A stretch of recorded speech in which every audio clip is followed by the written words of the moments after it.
2, 1. Mr. Speaker, ladies and gentlemen, human beings cannot read minds. The reason why everyone in this debate asserted what these Hijra people want is precisely because in status quo, they continue to be mythicized. They continue to be shrouded, they continue to be left, and as a consequence, people can now deliberately or indirectly be ignorant or choose to misrepresent them. As a consequence, we really told you how it's ultimately better to free them from that veil and shed some light for these people who for far too long have been left in the darkness. Before I move on to my issues and other rebuttal, a few direct points against the previous speaker. Firstly, on their idea about cultural heritage.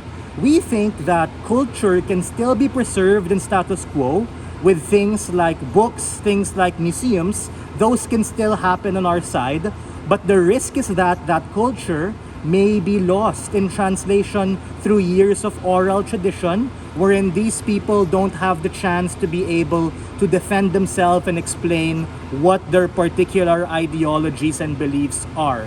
But opening government says this idea about how, we're gonna take away their magic and culture because that's bad. Look, we on closing government are not taking that high burden. If opening wants to fight for that, sure, they can do it and try to fight for second place in this debate. But we think we don't know what their side wants, right? Because of the fact that they continue to be shrouded in mysticism, in the unknown. What's the second thing that MO tells us? They talk about how people will disrespect them in status quo and ultimately not have a chance to be able to have opportunities. The very reason that they may be able to defend themselves in status quo is the point in which they can actually engage in discourse and fight back and actually talk. Because right now, people on the outside looking in can make all these bullshit assumptions about what they want, and as a consequence, that leads to more misunderstanding. And lastly, on this idea of neo-colonialism, nice buzzword, guys, we literally dismantle neo-colonialism at the point in which they can defend themselves. 3 questions we answer in closing opposition and in our extension. 1, where does mythicizing come from and why is this bad? We do this better than opening. Number 2, why are the Hijra people and their believers worse off if they're actually shrouded in mysticism? And third, why is the counterfactual better when we oppose the culture of mythicizing them? Opening government didn't particularly prove that. Firstly, let's break this weird, strange, opening deadlock characterization about what these things really are, things like the West and cultural appropriation. Opening government asserted that cultural appropriation solely comes from the West. We expand this as Jaron took to you a higher burden and told you that the Indian populace who believe in these people are a more primary stakeholder, and it's fair to believe that opening opposition largely believes in that too. We tell you 3 impacts here. A, who gives a fuck about the West? They're gonna believe what white things they wanna believe, and these misrepresentations on the far end of the spectrum will continue to exist. B, the Indian believers are actually more important because they're more proximate and connected to these particular individuals.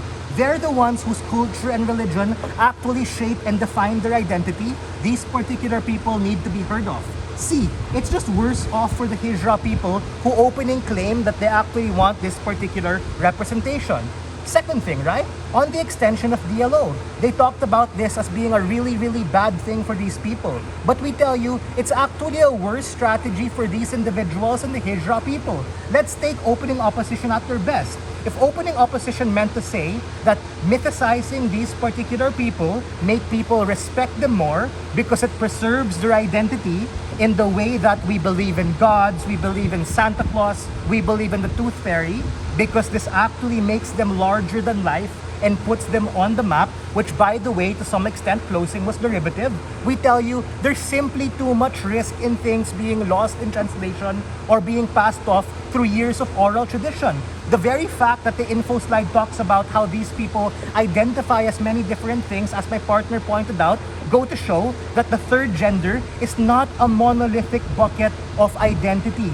They uniquely have different gender specifications and characterizations that are actually so important. Therefore, these particular people and those outside looking in who believe in them can best identify and make an informed decision whether or not I want to believe in these people, or whether or not these hexes and blessings are a load of bullshit because Western medicine exists. If people want to drink their Kool-Aid and want to believe in those things because religion is important, then go.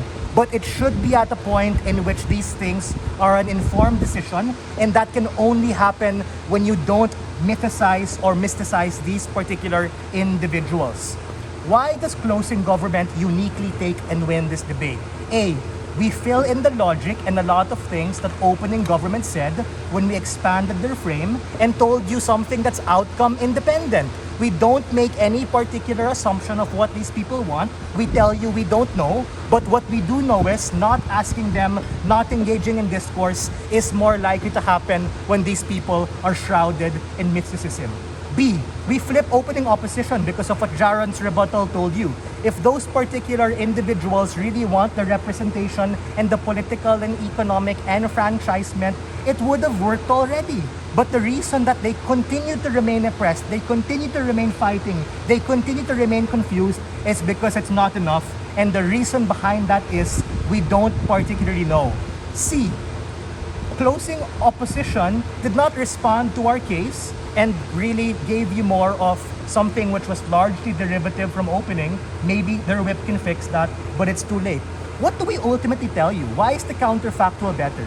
The counterfactual is better because those people outside looking in can make a more informed decision about those people, and those people on the inside believing in the Hijra people, and the Hijra people themselves can make a more unique decision about their own identity, about their own sexuality, about their own gender, about their own culture and religion, which we think is the most important thing for these people. So, if you want a shot or a chance for those things to happen, that can best happen on our side when we actually shed light on these people who were in the dark for far too long. And for all of these reasons, we are very proud